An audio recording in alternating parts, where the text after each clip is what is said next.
All right, hey everyone. Hope you guys are having a great, what is it, Thursday. Wow, time's flying by. So we got quite a few things to go over today. We'll go over, obviously, a new entrance into the Bitcoin mining space. We have Swan Bitcoin getting into it.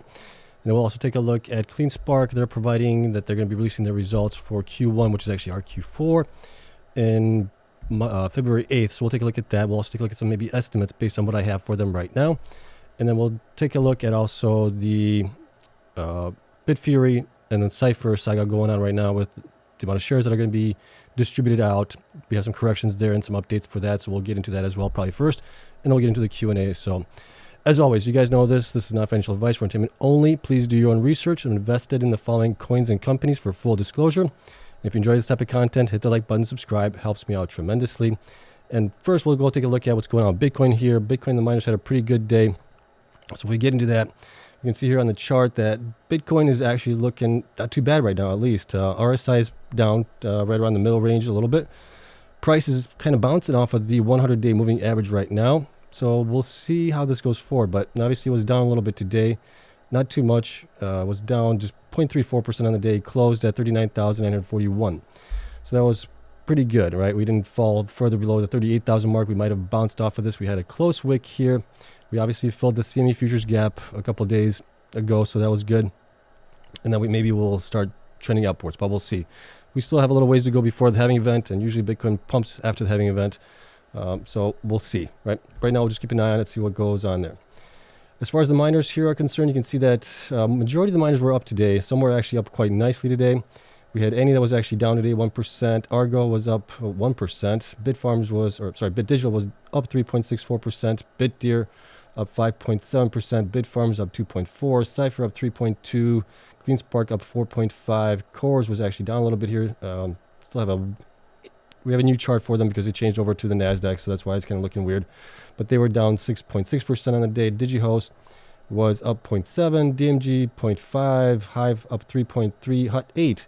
Nice rebound here. So it looks like the release that they provided yesterday regarding the J Capital short is looking like it's pretty good, like it's being accepted by the investors. So they're up 17.6%. So it's a kind of nice bounce there for them. Obviously, we had that news that came out on Thursday of last week, and then obviously the stock dumped after that. But it's having a nice little recovery here right now. So that was good. Iris Energy was up 1.5%, Marathon up 3.9%, Mawson was down 3.7%, Riot up 5.5%, Stronghold up 6.2%, and Wolf up 5.5%. So like I said, overall, pretty good day in the markets here. Okay, so let's get into our stories that we do have here, and then we'll get into everything else and the questions at the end of the thing. So the first one we're going to dive into is obviously the Bitfury and the Cipher mining, the Bitfury planned distribution. So there was some confusion on my part on this yesterday, I think not just by me, but by others as well. And basically from what they reported here, it sounded like they were going to be selling shares. They're putting down here, let's see. They stated it over here someplace, distribution of 16.1 million shares roughly to Bitfury Series C shareholders. So like, were they selling it? Were they just giving it away? And then I went on Twitter today just to kind of get some clarification on this. Mike Alfred stated they are being distributed to existing Bitfury shareholders pro rata according to their ownership percentage in Bitfury. This is a positive development that will remove the overhang from concentrated Bitfury ownership. Most of the individual shareholders are long-term bulls, so that's good news there. And then obviously George here provided from Bitfury. It will be as a dividend. The decision was reached after many institutional investors complained and said that the only thing holding them back from investing in Cipher was too large of a concentration by one shareholder. And I agree with that, right? I've stated that before many, many times, but one of the things that's kind of throwing me off for Cipher was just the huge concentration that was held by Bitfury. So the next question that I have here is obviously what's going to happen with the shareholders of Bitfury that get this dividend, because as we know, dividends are basically taxable income, I believe, right? Depending on their price and at their bracket, they're going to be probably like taxed at 20%. So we may see some selling pressure here coming down maybe later on this year or whenever they have to sell shares, if they have to sell shares to cover the tax burden there. Okay, so that's the only thing there. Otherwise, I think this is good. Maybe they can come up with another solution for this. It's definitely good that they are diversifying or divesting themselves of these shares and getting it into more people's hands. So I think this is definitely a good thing and definitely good for Cipher, obviously. And this would possibly allow institutions to buy Cipher as well. So all in all, good news there. So we got this cleared up. If you guys have any questions, hit me up in the comments. We'll talk about it some more. or at the end of the Q&A here. Okay, so that's it for that one. Next is going to be on Swan Bitcoin. So Swan Bitcoin mining arm comes out of stealth mode, adding to its institutional division. This is actually pretty interesting. Based on what I've read here, and we'll kind of go over this, they've basically started mining in the summer and already like at 4.7 exahash, going to 8 exahash by March. So that is a huge ramp up in just basically almost half a year to 3/4 of a year, something like that. That is definitely a well executed plan there, it looks like. But we don't have a lot of details as far as what the miners are, how many miners they have, what is their, well, if we know what the miners are, at least we can figure out what the joules per terahash efficiency is. We don't have the information in here. Swan Bitcoin is also not a publicly traded company currently. They are planning on getting there. We'll talk about it here in the press release, but let's get into it before everything else. So Swan beginning operations in summer of 2023. Swan Mining already supplies 4.5 exahash to the Bitcoin network, meaning that around 1 out of every 100 Bitcoin mined globally is mined by Swan. The unit has purchased and taken delivery of mining equipment that will bring its total capacity to more than 8 exahash. Expecting full deployment by March, Swan has mined more than 750 Bitcoins, I guess, to date. So, like I said, the big question here is, which machines do they have? Do they have the XPs? Do they have, I doubt they're going to have the S21s or the T21s, or do they have other manufacturers' machines out there running? And then also, are they using immersion cooling? Are they using just straight air cooling? That'll be also nice to know. And maybe we'll get that information down the road here sometime. And I'll start covering them if they start providing their monthly production updates. If they don't, then we'll have to wait until maybe they become public, which might not be too far out. Let's see. Swan Mining developed and deployed at rapid speed, said Rafa Zaguri, CIO at Swan and head of Swan Mining. Our understanding is that this is the fastest ever initial deployment of hash rate at this scale in Bitcoin history. And I may agree with him there, but also depending on the miners that they have, right? The higher the speed is, the less miners you need to reach exahashes. Like right now at the 200 exahash or 200 terahash miners levels, you only need 5,000 miners to get to 1 exahash, right? So in order for them to get to 8 exahash, that would be roughly 40,000 miners, right? So it's a lot less miners needed to get to those levels here, but I doubt that they have the S21s. They probably have the XPs right now, and maybe they will be getting the S21s down the road here. Let's see here. Zaguri said that Swan Mining launched in stealth mode to avoid causing disruption in ASIC pricing and to develop a strategy of partnering with some of the best operators in the space. So that's good there. Swan Mining is a great example of our company's thesis playing out, said Corey Clipston, Swan founder and CEO. With our exclusive focus on Bitcoin adoption and helping the industry grow, we continue to attract the talent, opportunities, and capital required to launch new business lines and grow them rapidly. Okay, that's good. The funding model for Swan's mining business uses no debt, and its entities are legally segregated from the rest of Swan's businesses. We bring financial expertise and operational excellence, while our investors provide equity capital to our mining unit in exchange for priority on initial payouts and continued shared upside, said Zaguri. So I guess it looks like the initial investors that are investing in them, I'm guessing those are going to be probably high net worth individuals, because obviously to bring something up to this speed and size, you definitely need a lot of capital.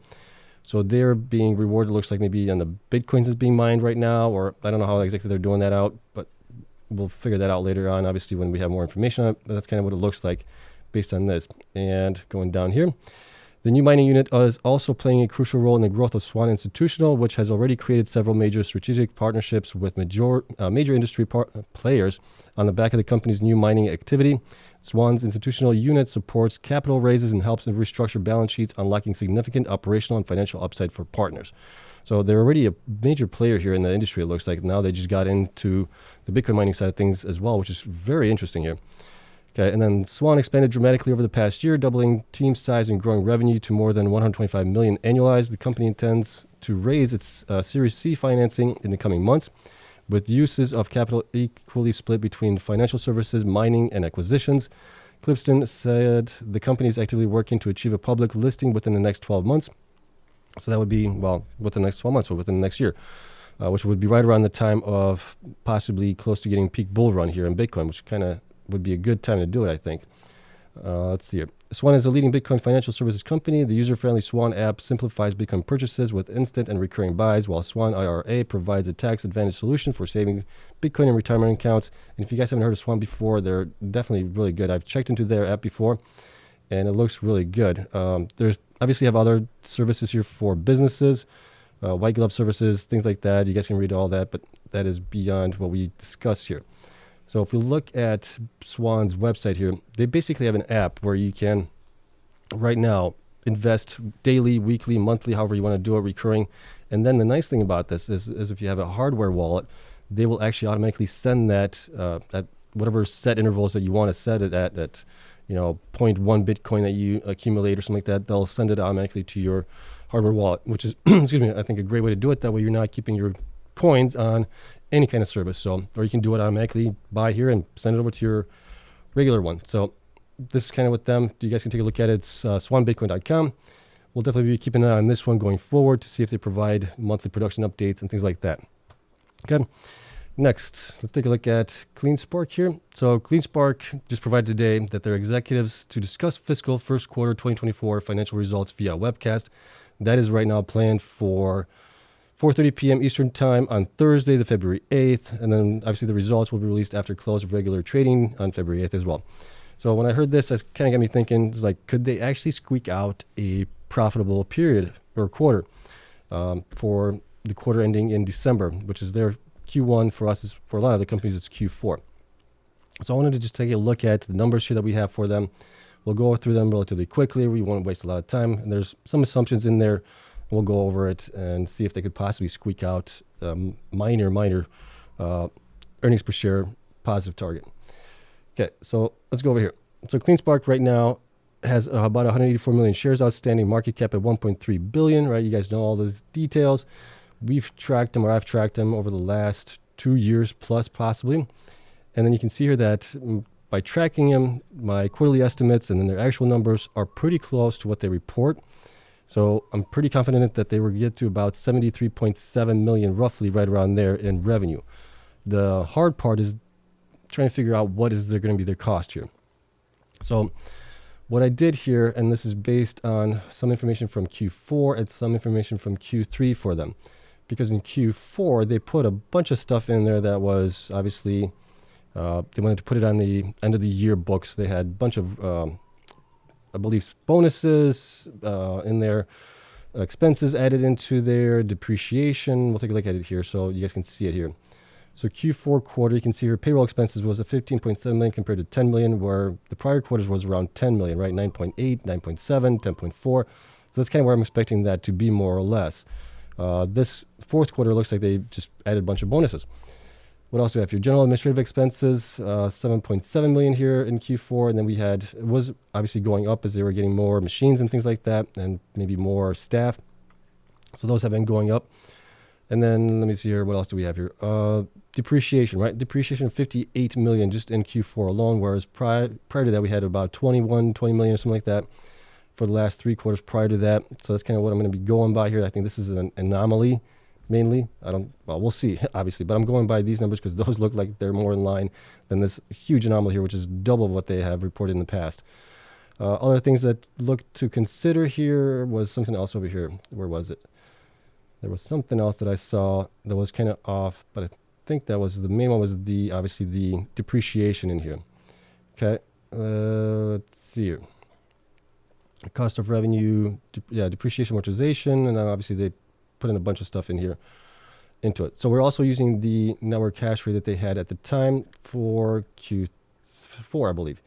Yeah, we're using Q4 9.6, trying to figure out what is their cost per exahash roughly. And multiplying it times what they currently have right now, which is at 10 point something. But here's the table. We'll take a look at it. So just wanted to give that out to you guys here. And here's a little table that I did. So revenue estimated is at 73.7 million. Cost of revenue estimated. We're looking at the Q4 cost of revenue, which is around 30 million, dividing it by the Q4 ending hash rate, and then multiplying it times the monthly hash rate that we ended in December here, which was 10 point, what was that? So at 10.0, yeah, right there. So we're using that number. And that's what we're getting is 31, almost 32 million here in cost of revenue, which is basically electricity, maybe some of the operational expense for operating those farms. And when we look at Q3 expenses, I'm using the sum for the quarterly. Let's take a look at that one here. What are we using here so you guys can see it? Yep. Okay, so I'm using it for Q3 numbers here. And that does not include a depreciation in there, so I'm just using all of these costs professional fees, payroll expenses, general administrative compensation, all that is in there. That might be higher. We'll have to see. But based on this is what I'm using.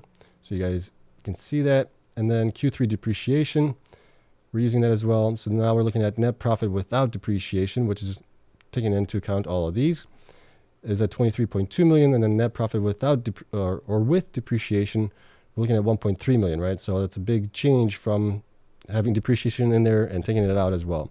Okay, so it's 1.3 million at that point. Shares, we're using the 184 point something million shares that they have right now.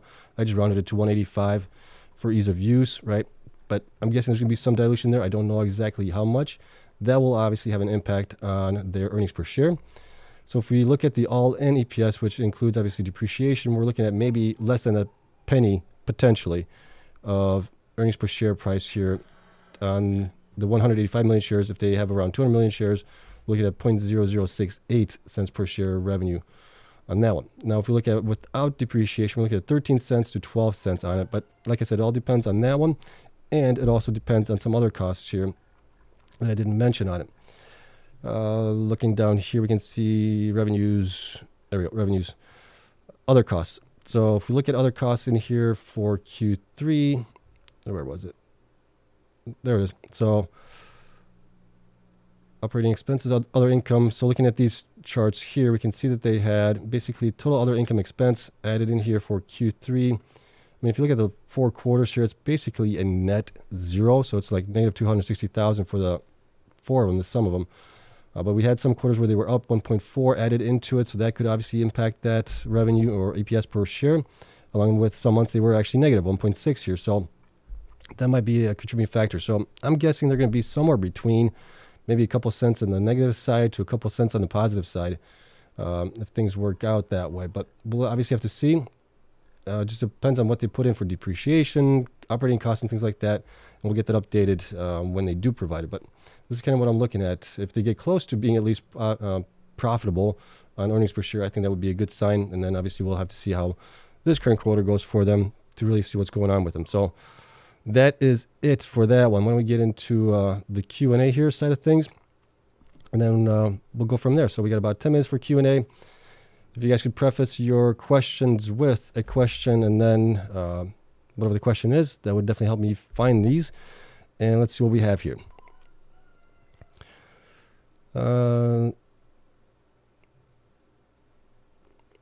Let's see here. Rich is asking here, didn't Cleanspark say on the latest fireside chat that they would be nimble with their Bitcoin holdings? Yeah, they've always been pretty nimble.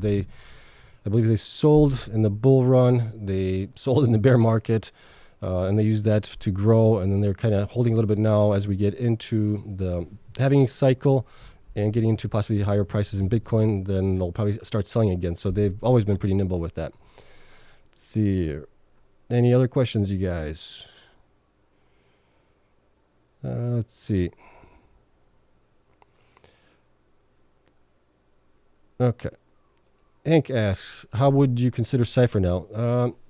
I think it's definitely looking a lot better now. Now that we know that the shares are being distributed by Bitfury to Class C shareholders of Bitfury. But the only thing is, how much will they sell to pay the taxes? That's the only thing left. I mean, it's still going to be maybe 20% of what would normally be sold, possibly, or less, depending on if others cover the cost for the taxes with their own cash or if they're going to hold on to it. So there's a lot of variables there, but it still looks a lot better there. Obviously, the growth is good in them as well. I think this is definitely a positive for them. Let's see.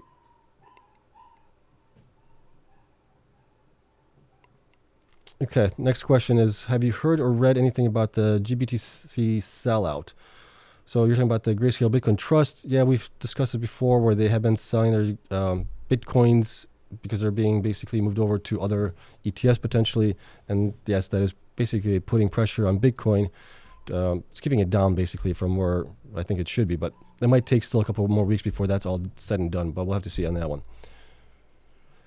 Which miners will not survive the halving? We'll look at that. We've looked at that a little bit in a previous video. If you want to go back to that one, search through my channel. You'll find it in there.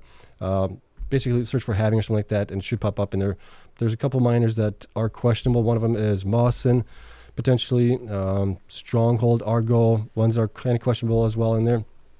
So take a look at that one. Let's see here. Okay, is Bitdeer one of the few miners that have a net profit each year? Well, Bitdeer just came out last year and being public, so we don't have a lot of data going back before that. So we've only seen what they've reported here recently. So we'll have to see how things go forward. But there's some stuff that's in there that's questionable as far as when they report. Last time they reported, I saw that they had missing cash flow statements and then the shareholders, number of shares and how that's being accounted for. That was kind of missing in there. That was kind of strange as well. Next question is from Mark. Thoughts on Cleanspark recent news about trading desk app or of sorts? Yeah, it's kind of interesting. I'll have to get some more details on it. That's basically going to be covered by Gary V. I think he's going to be running that desk, which is their CFO, I believe. But it's going to be interesting how they work that out, how that all works. I hope they don't put a lot of Bitcoins into it. Maybe put a little bit, but we'll see. Let's see what else do we have here. If I miss your question, go ahead and ask again.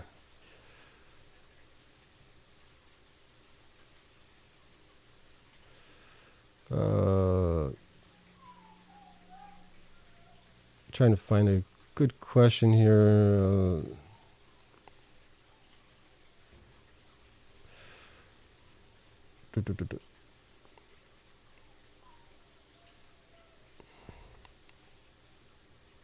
Okay, here we go. So Cleanspark 16 exahash is coming online soon as the 4 additional exahash to 20 already funded. Last time we spoke, it was only to the 16 exahash. The 20, they said that they would use either cash on hand and a combination of cash and maybe Bitcoin and dilution a little bit on that one. Let's see. Is this the right time to buy BTBT, BitDigital basically? I don't know. That's up to you. They're pretty good miners. I don't like the fact that they have basically all their miners hosted. The interesting side is obviously the AI business. My only question is, who's the customer? It seems like they're paying a lot for that there. But yeah, definitely your choice there. Okay. Do you have any information on Riot's lawsuit since it was first announced? I don't. We'll have to check to see if they report anything in their financial results for Q4 or the end of year. We'll maybe find some information in there, but I don't currently have anything on that. Okay, Hank asks, what do you think about the miner's cost to mine that came out today? Bitdeer has the lowest cost to mine, followed by Cleanspark. Has the report been verified? No, the report hasn't been verified. Is one of the things that I would like to see is obviously the data that they're using on that, because that seems way off from what I have on the information based come having. So we'll have to see. I'll do another update on that information when we get all the miners' quarterly results for the end of the year, basically, and then we'll have some better data as far as what is their cost, what is their expenses like. We'll have all that data. We'll do it at that point. Okay,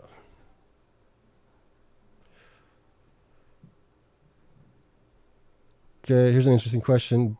Do you think Mike Alfred is biased about Cipher and Iris Energy because he's on the board?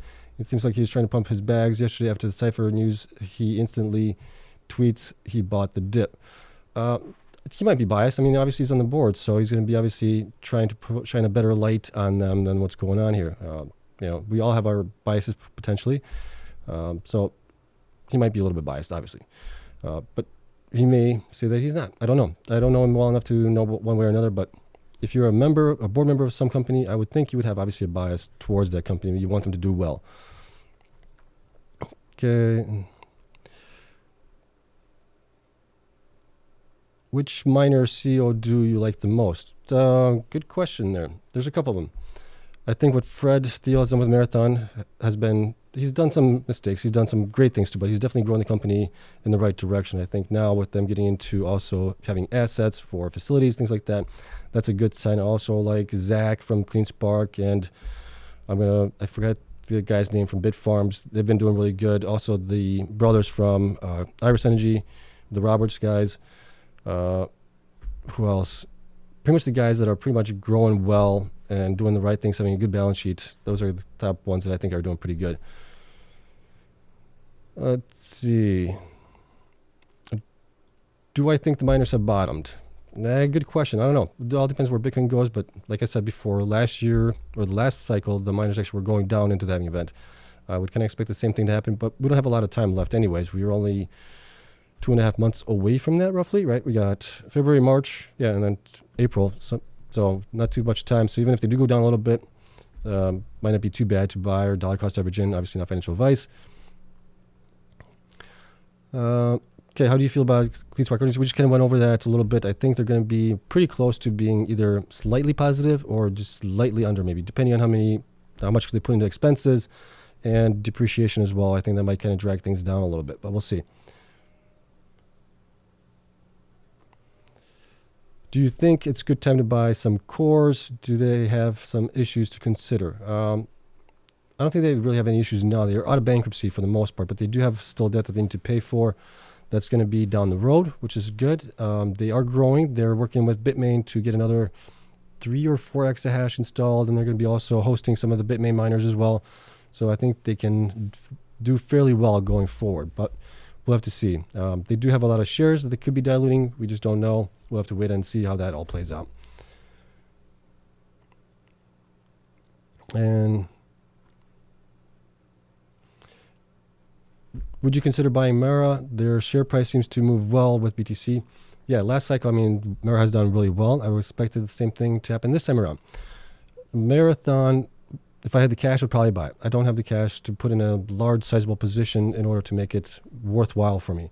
So when I started getting into investing here with the miners, going back 2 years now, almost 3 years, no, it would be 2 years, going back to 2022, the miners that seemed the most undervalued to me were at the time Cleanspark and Bitfarms, and based on their growth, things like that, they've actually done really well for me. So I'm kind of dollar cost averaging back into them. And then also Iris Energy I picked up here recently as well, so I want to get into them because I think they're kind of way undervalued as is. Let's see. Okay, here's a good question. How about dividends in mine industry? Will that happen? Not unless Bitcoin stabilizes, or at least the transaction fees impact the miners enough to where they can do that. But right now it's just so cyclical with Bitcoin going up and down. I'll find it hard to believe that any of them will do it without having some historical data that says, they're profitable each quarter for an extended period of time at least. How many miners will actually be profitable when they report quarterly earnings? There might be a couple, right? Some of the bigger ones I think might do pretty well. Some of the smaller ones as well, but it all depends on how much they were curtailing. So I think curtailing might hurt some of the ones that were operating in December and November, where we had huge increases in transaction fees. That helped a lot of the miners, but we'll see.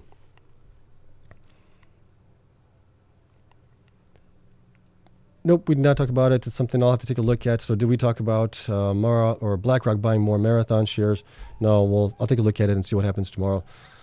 All right, so that is it. Hope you guys enjoyed it. Let me know if you guys have any other questions in the comments down below. I'll always answer those as well.